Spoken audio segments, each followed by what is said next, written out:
Yo, what's going on, guys? Crispy Flakes here. Welcome to Extra Crispy. For today's video, we are going to be reacting to a video about B-Souls, links to his channel description below, titled Everything Wrong with Bleacher Report's Top 50 NBA Players of All Time. So I actually did a reaction to that list, but I didn't have time to go through every single little thing, man. So B-Souls is going to point out just everything horrendously bad about that list. Also, as you guys can see, I am testing out my new green screen. It's not really a new green screen. It's actually been way back there for the longest time. I just was never really using it. So if you guys like it, man, drop a like on this video if you want me to keep on using the green screen. But here we go, man. Let's go ahead and hop into this video and see every bitch-ass thing wrong with this list. It was horrible, man. Iverson wasn't even in the top 50 players of all time. How do you do that? How do you a freaking basketball company? You're not a basketball, you're a sports company. You pay people financially assets, man.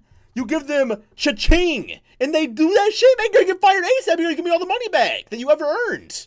You clearly don't deserve it. So Bleacher Report released their top 50 all-time list this week. Yep. And let's just say it's gotten a lot of flack. Now, top 50 lists maybe purposely. are always subjective, on purpose. And there is no official ranking. Oh, my ranking's official. Like Bleacher Report, I'll drop you the most realistic one of all time. That Luke really Kennard, look like a basketball novice, Derrick in my Rose. opinion, is ridiculous. Today I'll be going over some of the biggest mistakes and sins that Bleacher Report made too big while here, making she said. this top 50 all-time list. There we go. But before we go into that, let's go ahead and shout out the sponsors of this I had to video. spell web myself. SeatGeek is an app where you can get... SeatGeek, okay.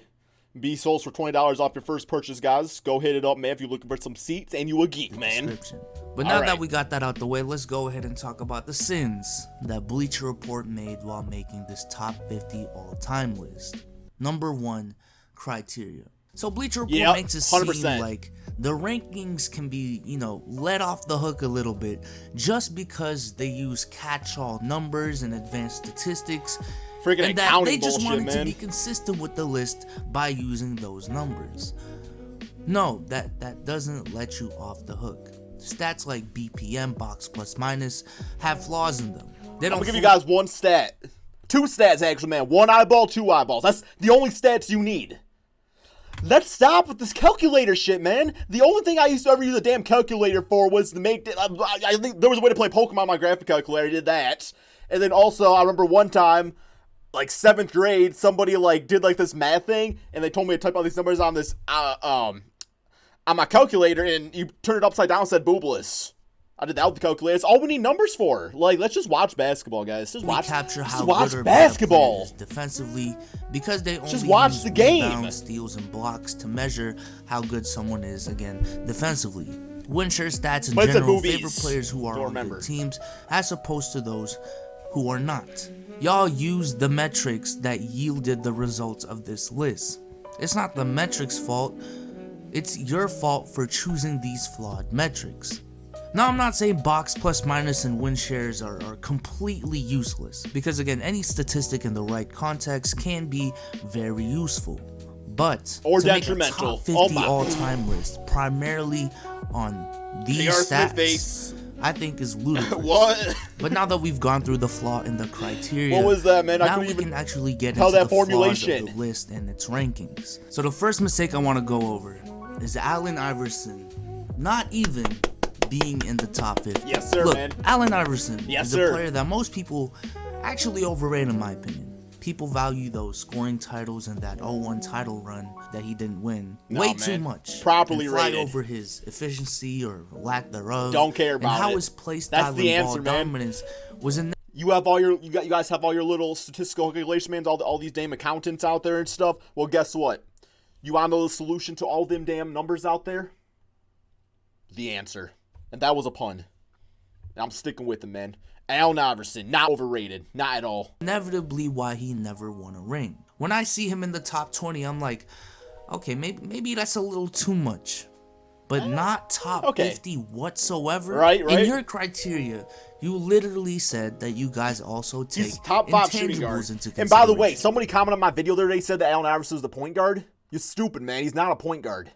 Allen Iverson was not a point guard. He was a shooting guard. Look at the best days of the basketball. Eric Snow was the point guard. So whoever that was that came in my comment section like that, get your facts right. Allen Iverson was not a point guard. He was the guy that played like a point guard. And let me tell you, every time I was playing damn 2K, yeah, I was putting him at the point guard spot because he was going to handle the basketball anyway, but he was listed as a shooting guard. And if there's one player to do that for, It's Allen freaking Iverson. His influence for smaller guards of this generation is ridiculous. There wouldn't be a Steph Curry, a Damian Lillard, a Russell Westbrook. You were in the driveway dribbling like Iverson dominating the way he did in the early 2000s. Scoring like Iverson. And showing these players that smaller players can succeed in a league dominated by big men. He also helped merge the hip-hop culture and the NBA culture together, which we know is a big part of the NBA today. And also, in what world, goofy-ass Russell Westbrook with his stuff that he wears, like a damn clown. Gasol greater all time than Allen Iverson. I'm sorry, but I've never heard that.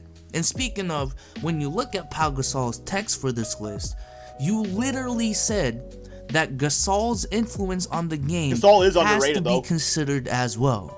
But for Allen Iverson, I don't even know, man. Come on, can we just?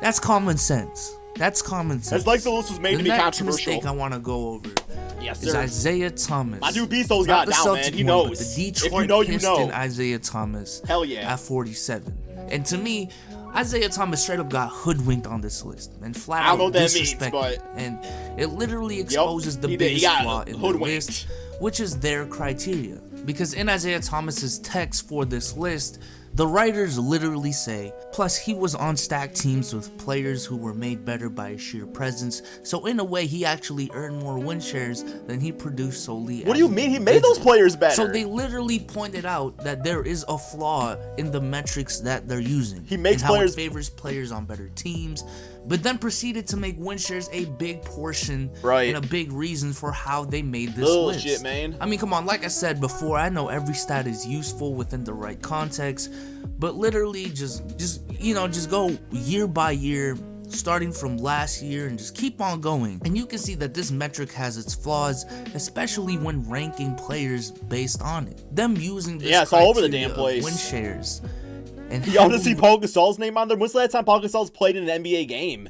Relying on it is how for more than 2 minutes. Like Pau Gasol, Reggie Miller, Paul Pierce, and Adrian Dantley. Again, I don't want to make it seem like I'm disrespecting those guys, but I've just never heard those names above a 2-time champion, 1-time Finals MVP, and one of the greatest players and leaders in NBA history in Isiah Thomas. List was completely Now, I know win shares wasn't the only thing they based this list on, but I do know Isaiah's low win shares was the reason why he was extremely low on this list, as he only had like a .109 compared to everyone else, who relatively had at least like a .15 or higher. And Isiah Thomas's ranking is exactly why, in my opinion, using win shares and the statistics and the criteria that they used was a big flaw, if not the biggest just flaw. too many numbers. The next thing I want to go over is John Stockton at 29. Now, Johnny Stock is a stat guy's dream.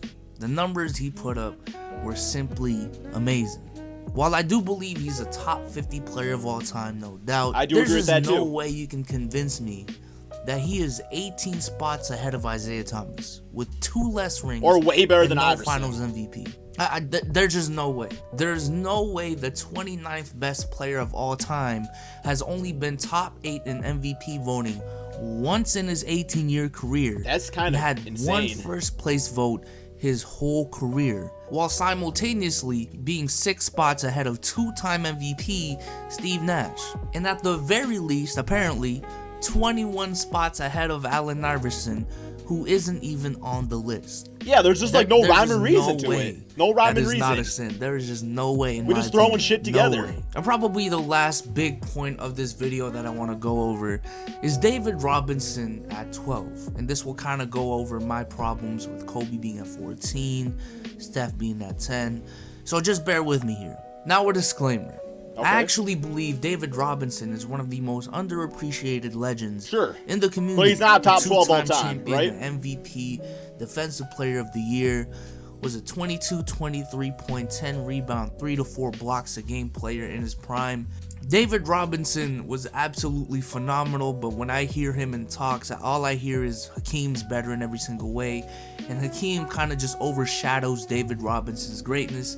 But David Robinson was an absolute monster. But when you put him at 12, specifically, it doesn't help his case. I do believe he is being overrated. For one, he's over Hakeem on this list. Yep. Look, I know it's only one spot, but no. It is what it is. I just can't. It is what it is, right? Hakeem has literally done everything David Robinson has. Everything. Except when he won his 2 rings, he was the best player in the world, won them back-to-back and got Finals MVP, and also he has 1 more Defensive Player of the Year compared to David Robinson, who only got his rings once Tim Duncan came onto the scene. Now, I'm not trying to take away those rings because they are still part of David Robinson's legacy, but this is a perfect example of all rings not being created equal. Because I believe Hakeem's 2 rings vastly outweigh David Robinson's 2 rings, despite them technically both having 2. And speaking of number 2, the second problem I have with him is that he's over Kobe Bryant. Look, I don't want to go over Kobe's accomplishments because most of you guys already know them.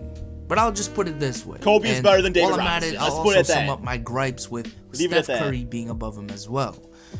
When it comes to the 10 greatest players of all time, in all my life, I've only been on this earth for 19 years, but in every single article, every single tweet, the players on the screen right now are the 11 to 12 players that are always in that discussion. Not once have I ever heard David Robinson in that mix. I've heard Big O here and there, but not really. And while I love Steph and I do believe he is on his way to being in that tier, he still needs to prove his longevity. You can tell that the list was made by, I don't know, man, some 16-year-old that likes to play a lot of 2K. That's what the list was made by. He was going out there and using players he was best with in 2K, and that's how they put together their top 50. Because you look at Allen Iverson, the short players are not good in 2K. So that's really the only thing that makes sense. But let's keep it a buck, Bleacher Report. Once I saw David Robinson's .250 career win shares, the only thing that stopped them from putting him in the top 10 was because they know they'd be stupid to do that. Well, maybe if you didn't rely on win shares so much, this really wouldn't be a problem. Because the only reason David Robinson is at 12 and above Kobe and above Hakeem is literally because of win shares. So in conclusion, aside from these mistakes that I just pointed out, despite my homage to Cinema Sins in this video and in the thumbnail, I don't want to nitpick too much. I've made top 50s in the past and yo, do another one. I want to check it out. Do a new one. Will have minor disagreements. See how it changes. Do I think Kareem is over Magic? No. Do I believe Karl Malone is over Moses Malone? No. Do I believe KG is over Dirk? No. But this list clearly had some glaring holes in it that I just couldn't pass up on. That was really brought by their mindset going into the list. Okay, so that is the end of the video right there, guys. I think B-Souls did a good job. This dude's a very intelligent NBA YouTuber, guys. Go check out his channel, man. But, seriously, whoever made this list is a freaking idiot.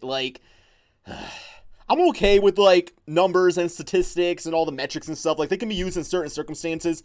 But when it comes down to, the top 50 players of all time, you simply can't just put it down to numbers like that. There's so many more other, outside factors outside of, calculators and fax machines and typewriters. I don't know. I'm just saying shit at this point, man. Anyway, give me your thought about it in the comment section below. Over on my main channel, Crispy Flakes, I actually did, I didn't really break it down, but I did do an initial reaction to the entire list. If you want to go check that out, man, feel free to do so. But thank you all so much for watching, and peace out, my friends.